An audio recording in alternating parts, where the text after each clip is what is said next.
En las alas de la paloma, Henry James nos lleva a una historia donde el amor se entrelaza con la enfermedad, la ambición, la culpa y la necesidad desesperada de un futuro mejor. ¿Qué estarías dispuesto a sacrificar por la vida que sueñas, incluso si eso significa romperle el corazón a quien más amas? Millie Thiel es una joven heredera estadounidense. El destino no ha sido amable con ella. Ha perdido a sus padres y a sus hermanos, y aunque ha heredado una enorme fortuna, junto con una libertad e independencia poco comunes para una mujer a comienzos del siglo XX, también carga con un secreto devastador: está gravemente enferma. Kate Croy, en cambio, es joven, bella, pero pobre.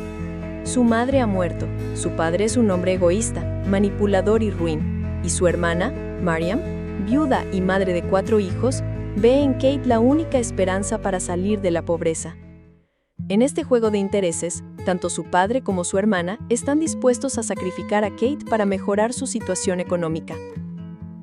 La única salida parece ser Maud Lauder, la tía rica de Kate, quien ha accedido a hacerse cargo de Kate, pero con una condición: que renuncie a todo lo que la une a su pasado, incluido a su amor.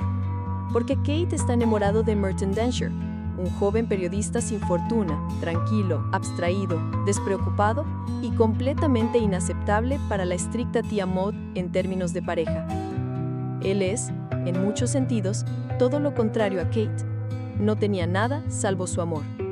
Y para complicarlo aún más la situación, el azar caprichoso ha querido que Millie Thiel, la rica heredera estadounidense, conociera a Densher en Estados Unidos, momento en que ya había comenzado a sentir algo por él.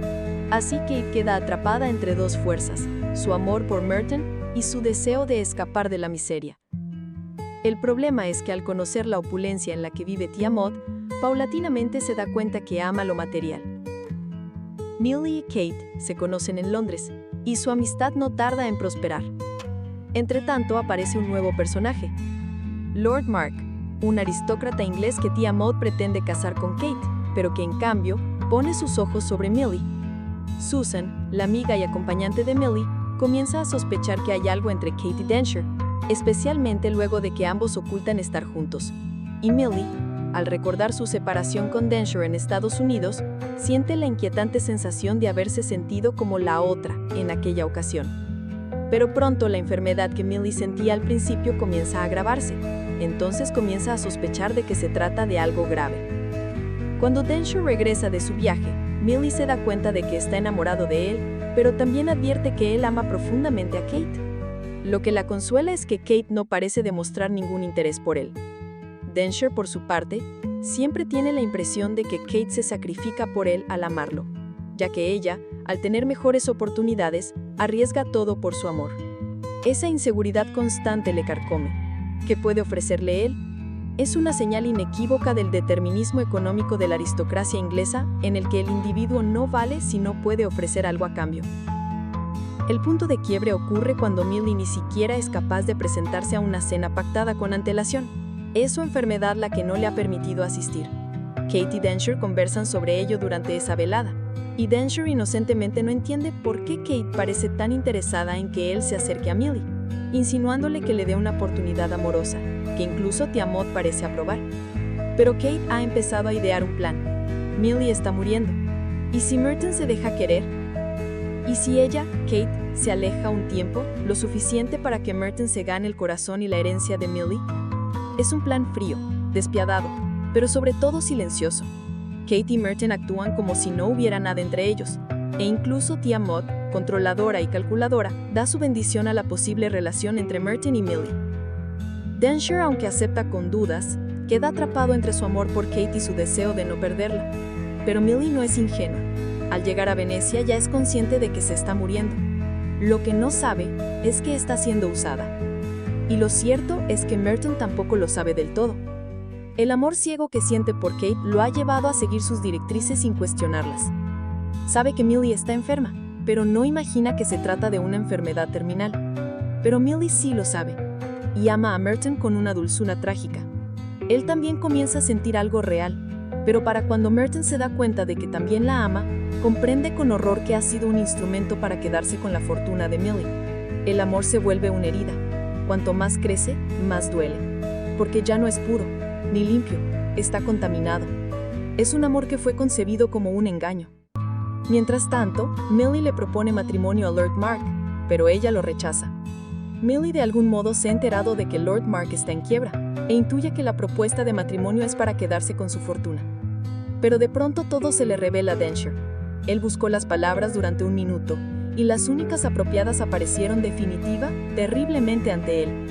Entonces le pregunta a Kate, ¿tengo que casarme con ella porque va a morir? Y Kate le confirma el plan. Denshire corre al palacio de Millie, pero ella no lo recibe. Susan, su amiga, le informa que Millie ya se ha enterado de su romance secreto con Kate. Es por eso que no quiere recibirlo. Fue Lord Mark quien se lo reveló, humillado luego de ser rechazado. Entonces todo el plan fracasa, porque Denshire es incapaz de mentir. Perfectamente podría haber negado a Millie su relación con Kate e inculpar a Lord Mark, pero Denshire no está dispuesto a engañarla. Una semana después, Millie muere, lejos de todos sus amigos.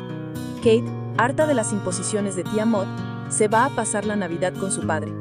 Denshire la sigue hasta allá y la enfrenta, pues está convencido de que fue ella quien le contó a Lord Mark sobre su relación, movida por los celos. Kate no lo niega. Entonces Denshire saca de su bolsillo una carta. Millie le ha heredado, pese a conocer sus maquiavélicos planes, parte de su fortuna. Pero ese dinero no es un regalo, también es un juicio silencioso.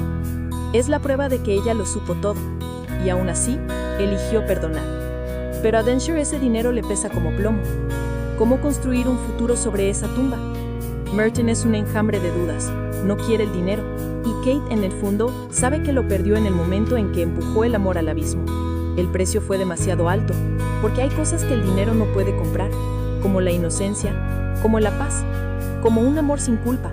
Pero por el otro lado, siente la presión de su hermana Mariam y la de su padre. Necesita ese dinero. Pero Merton se decide finalmente, y su ultimátum es tajante. O continuamos juntos hasta el final de nuestro cipo y rechazo la fortuna, o nos separamos para siempre, y te quedas con la fortuna de Millie. Kate decide por el amor. Si bien el argumento de las alas de la paloma puede parecer muy simple, un triángulo amoroso atravesado por el dinero y la enfermedad, es el estilo de Henry James, caracterizado por una prosa densa, críptica y deliberadamente evasiva, lo que realmente otorga profundidad y complejidad a la novela. Los personajes rara vez expresan abiertamente lo que piensan. Sus conversaciones son una coreografía de insinuaciones, rodeos y silencios cargados de sentido. James evita el juicio moral explícito y prefiere mostrar cómo sus personajes enmascaran sus verdaderas intenciones bajo una apariencia de virtud o decoro.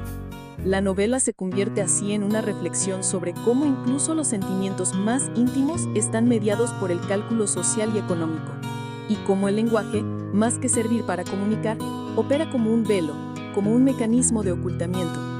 Un ejemplo elocuente de esta estrategia es el tratamiento de la enfermedad de Millie. En ningún momento se confirma de forma directa su diagnóstico, a pesar de que uno de los personajes es médico, reforzando así la ambigüedad y el misterio que envuelven a toda la trama. Y hasta aquí este recorrido por las alas de la paloma de Henry James. Si te interesan los análisis literarios, los clásicos y las historias donde nada se dice del todo, te invito a suscribirte al canal. No olvides dejar tu like si este video te fue útil o interesante, compartirlo con quienes amen la literatura tanto como tú, y dejarme un comentario. ¿Qué opinas del final de la novela? ¿Crees que Kate y Denshire pagaron un precio justo? Me encantará leerte. Nos vemos en un próximo video, Entre líneas y épocas.